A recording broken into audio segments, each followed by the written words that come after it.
अच्छे होंगे, मेरे वीडियोस को देख रहे होंगे। जो लोग मेरे इस चैनल पे फर्स्ट टाइम आए हैं वो प्लीज मेरे चैनल को सब्सक्राइब करिए, मेरे वीडियोस को लाइक करिए और शेयर करिए। आई होप आपको मेरे सारे वीडियोस बहुत पसंद आएंगे। तो व्यूअर्स, आज जो है मैं इस एक ऐसे टॉपिक पे जा रही हूँ जो मेरे लास्ट वीडियो से भी रिलेटेबल है या कनेक्टेड है। पिछले वीडियोस में भी मैंने आप लोगों से एक क्वेश्चन पूछा था, हाउ डेटा इज ट्रांसफर्ड, और उसी वीडियो में मैंने आप लोगों को एक्सप्लेन भी किया था through a model that is OSI model. आज अगेन मेरा क्वेश्चन वही दोबारा से है, हाउ डेटा इज ट्रांसफर्ड, पर आज आंसर थोड़ा सा डिफरेंट है। तो चलिए देखते हैं क्या आंसर है, बढ़ते हैं आगे। हेलो व्यूअर्स, अच्छा आप लोग सोच रहे हैं कि मैं ये क्या कर रही हूँ, तो थोड़ा सा इधर वाला डायग्राम आपको देखा हुआ लग रहा होगा, application, presentation, session, transport, network, data link, physical. तो लास्ट मेरा जो वीडियो था वो OSI मॉडल पे था, जहां पे मैंने आप लोगों को ये बताया था कि डेटा का ट्रांसमिशन जो है वो 7 फेजेस से या 7 स्टेप्स के थ्रू जाता है, तब जाके sender to receiver message receive होता है। हर स्टेज पे या हर लेयर पे कुछ ना कुछ फंक्शनैलिटी ऐड होती है सो दैट मैसेज जो है वो प्रेजेंटेबल या एक रिलेटेबल फॉर्म में रेडी हो सके और वो ट्रांसमिट हो सके। अब मैंने इसको रिलेट कर दिया TCP/IP मॉडल से। बेसिकली होता क्या है, जो OSI मॉडल है it is more of a theoretical concept. ये TCP मॉडल जो था OSI से पहले ही आ चुका है, एग्जिस्ट करता था, बट ज्यादा यूज इसका OSI के बाद आया। OSI थ्योरेटिकल कॉन्सेप्ट था, तो थ्योरेटिकली हर फंक्शन के लिए एक सेपरेट लेयर बना दी। TCP/IP मॉडल जो है वो वाइडली यूज होता है, आज भी TCP/IP मॉडल का यूज होता है, और ज्यादातर कंपनी, ज्यादातर जो नेटवर्क डिजाइनर्स एंड ऑल हैं, वो सभी लोग TCP/IP मॉडल का यूज करते हैं। तो ये ज्यादा पॉपुलर मॉडल है, it is more of a theoretical concept. तो इसमें बेसिकली मैंने जो डायग्राम आपको बोर्ड पे दिखाया है, तो मेरा मेन कॉन्सेप्ट इस वीडियो में ये है कि आपको मैं कनेक्ट करके बताऊं कि OSI मॉडल और TCP/IP मॉडल में क्या डिफरेंसेस हैं या क्या सिमिलैरिटी है। तो TCP/IP जैसे जहां हमारा OSI मॉडल में ये 2 लेयर्स होती थी, डेटा लिंक लेयर और फिजिकल लेयर, तो वैसे ही इन दोनों फंक्शनैलिटी को कंबाइन करके एक लेयर बनाई गई, होस्ट टू नेटवर्क लेयर।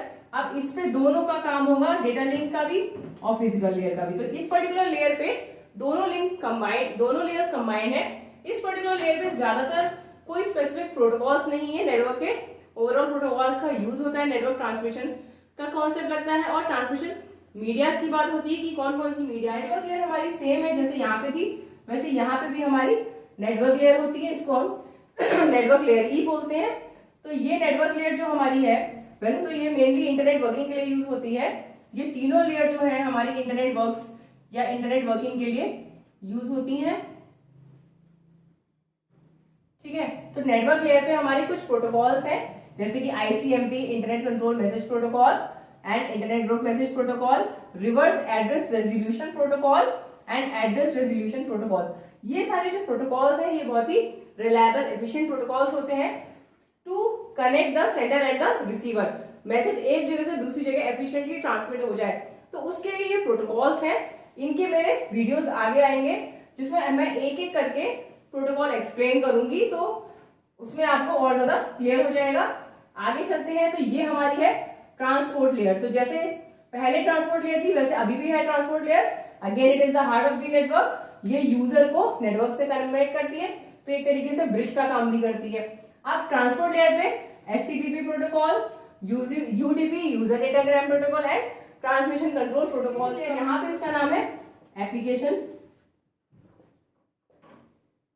यहाँ पे इसका नाम एप्लीकेशन लेयर है, और यहाँ पे हमारी 3 डिफरेंट लेयर है, session layer, presentation layer, application layer. Session layer basically dialogue control का काम करती है कि अगर आपको ट्रांसमिशन करवाना है सेंडर टू रिसीवर, तो पहले एक डायलॉग स्टैब्लिश होगा सेंडर से रिसीवर के बीच, और जब तक कि पूरा प्रोसेस कंप्लीट नहीं हो जाता ट्रांसमिशन का, तब तक वो सेशन या वो डायलॉग स्टैब्लिश्ड ही रहता है, ब्रेक नहीं किया जाता। And once the communication is over, तब वो सेशन आपका एंड होता है, डायलॉग भी एंड होता है, और तब जाके अगर कोई नया कम्युनिकेशन करे तो उसके साथ आपको दूसरा सेशन स्टैब्लिश करना पड़ेगा। तो मेरी सेशन लेयर ही सारा काम देखती है। ऐसी प्रेजेंटेशन लेयर बेसिकली क्या करती है, कोई डेटा को इनकैप्सुलेशन करना है, डेटा में इंक्रिप्शन का कॉन्सेप्ट लगाना है, तो वो सारा हमारा प्रेजेंटेशन लेयर करती थी। Application layer basically it connects a particular application to another application in another network. तो एक नेटवर्क से दूसरे नेटवर्क पे जो डेटा ट्रांसमिट होता है वो किसी प्रोसेस से दूसरे प्रोसेस पे जाता है। तो यहाँ पे भी एप्लीकेशन लेयर का वो काम है, वही सारे काम यहाँ पे होते हैं। यहीं पे हमारी simple mail transfer protocol, file transfer protocol, hypertext transfer protocol, ये सारी जो है बेसिकली क्या है, ये डोमेन नेम सर्विस, टेलनेट है ना, रिमोट लॉगिन के लिए। तो सारे ये प्रोटोकॉल्स जो हैं ये सारे काम करवाते हैं। डायलॉग मैनेजमेंट का हो गया, या इनकैप्सुलेशन का हो गया, इंक्रिप्शन का हो गया, या फिर particular process to process connection का हो गया। तो ये सारा कुछ एक लेयर में कंबाइन कर दिया है। जब सेंडर अपना मैसेज क्रिएट करेगा तो उसमें सारे फंक्शनैलिटी एक ही, सारे स्टेप, सारे फंक्शनैलिटी एक ही लेयर पे लगेंगे और उसके बाद वो हमारी ट्रांसपोर्ट लेयर पे जाएगी। तो बेसिकली फंक्शंस अभी भी वही सारे होते हैं।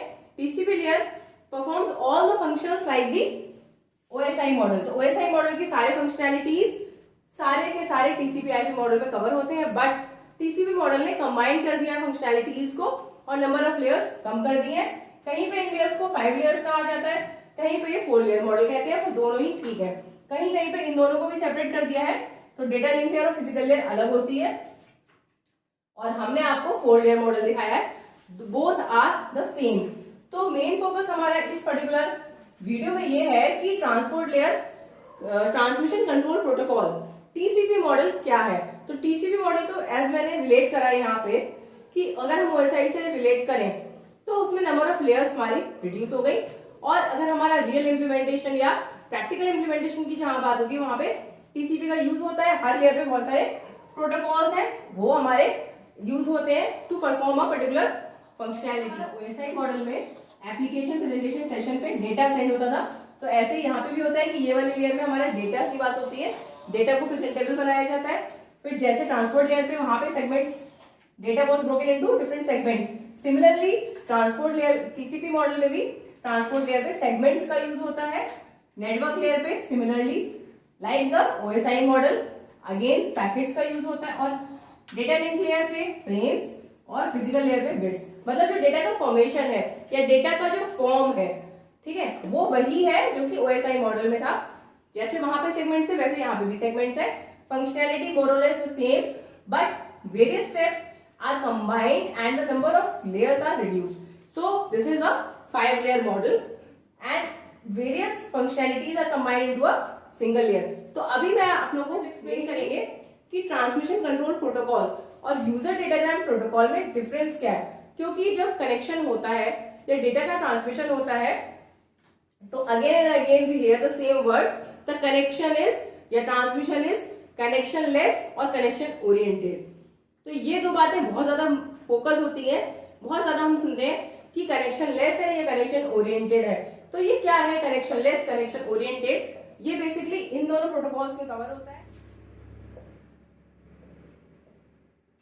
तो हम लोग डिस्कस करने जा रहे हैं बहुत ही इंपॉर्टेंट टॉपिक टीसीपी और यूडीपी। इनको हम रिलेट करेंगे, एक दूसरे से कंपेयर करके देखेंगे। पर इससे पहले मैं आप लोग को एक एग्जाम्पल देना चाहता हूँ। देखिए मैं आप लोग को एक एग्जाम्पल देती हूँ कि सपोज आप लोग एक मैच देख रहे हैं, India Pakistan, live streaming match चल रहा है इंडिया और पाकिस्तान का, और मैच बहुत ही नेल बाइटिंग सिचुएशन में है।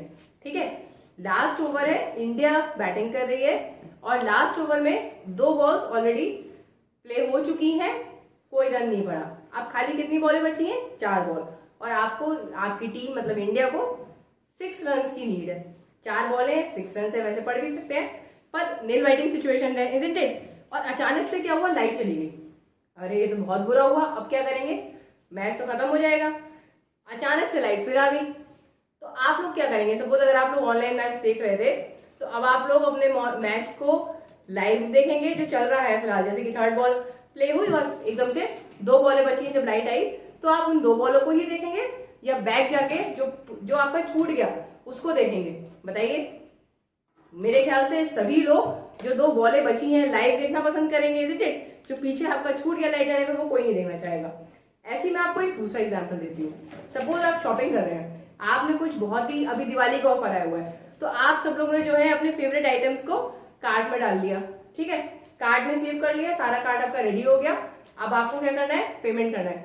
तो जैसे आपने करा चेकआउट पे क्लिक करा तो अचानक से पेमेंट गेटवे ओपन हो गया, लेकिन उसने जो साइट ने आपका एड्रेस तो पूछा ही नहीं। तो क्या आप चेकआउट करेंगे? You will again go back, और आप क्या चाहेंगे कि पहले आपका एड्रेस तो सबमिट हो, सो दैट जो आपने आइटम्स को सेलेक्ट किया है वो प्रॉपरली आपके घर पे रिसीव हो जाए, इजंट इट? तो अब ये दोनों जो एग्जांपल्स दिए हैं, इन दोनों को मैं अपने इस टॉपिक से रिलेट करती हूँ कि जब हमें इस तरीके से कम्युनिकेशन करना होता है कि रियल टाइम हमारी कम्युनिकेशन हो रहा हो, डेटा हमें इस रियल टाइम में इस पर्टिकुलर टाइम के डेटा की नीड है, फास्ट डिलीवरी चाहिए, ठीक है, तब हम यूजर डेटाग्राम प्रोटोकॉल की बात करते हैं। User datagram protocol basically connection less protocol है, जहां पे आपको डेटा जो है बहुत ही फास्ट डिलीवर होता है।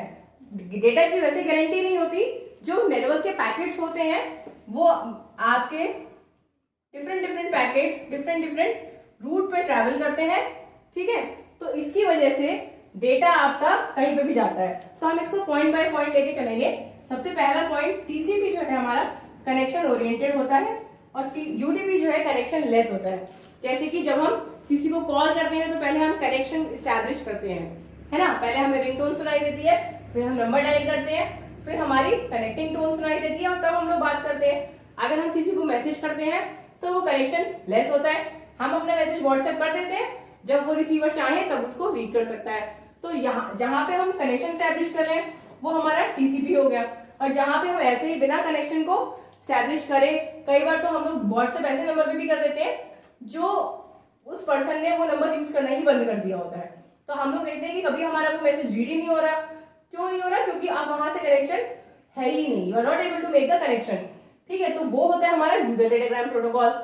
दूसरा मैसेज यहाँ पे दूसरा जो पॉइंट है वो है एरर चेकिंग का। टीसीपी में जब कनेक्शन स्टैब्लिश करते हैं, अगर आपने किसी को कॉल करी, या जो मैंने आपको अभी एग्जांपल दिया कि हम पेमेंट करने जा रहे हैं, एड्रेस पूछा ही नहीं, तो कनेक्शन एरर चेक हो गया ना, वहां पे एरर पता लग गया।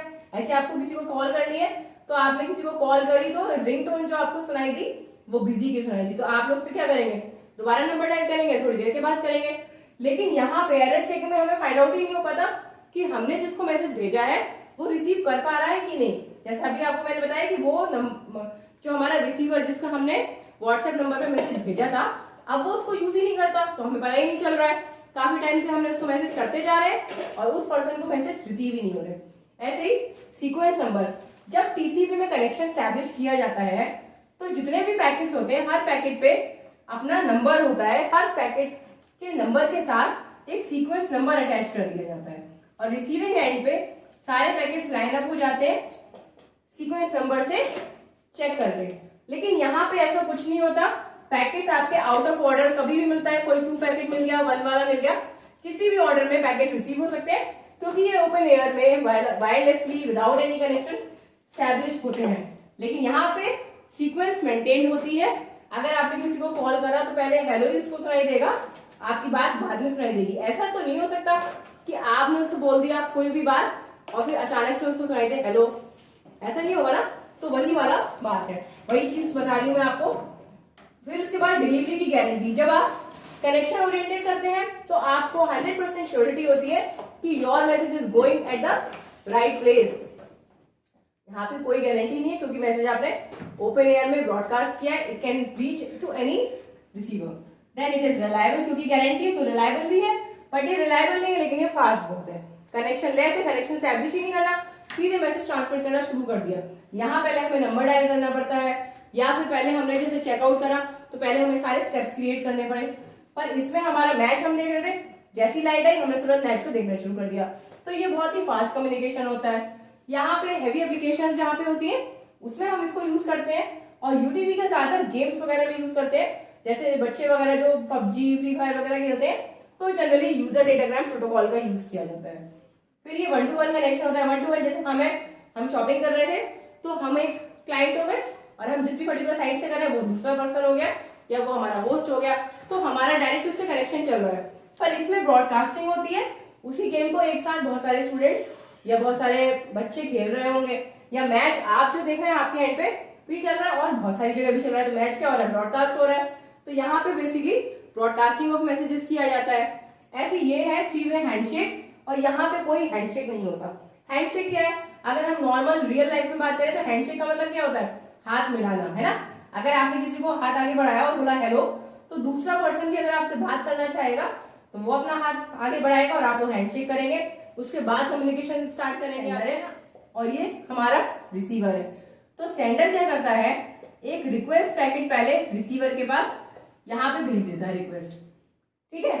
अब रिसीवर जो है एक एक्नॉलेजमेंट भेजता है यहाँ पे रिक्वेस्ट एग की, मतलब उसकी रिक्वेस्ट एक्सेप्ट हो गई, एक्सेप्टेंस का एक्नॉलेजमेंट भेजेगा और उसके बाद वो यहाँ पे डेटा भेजेगा।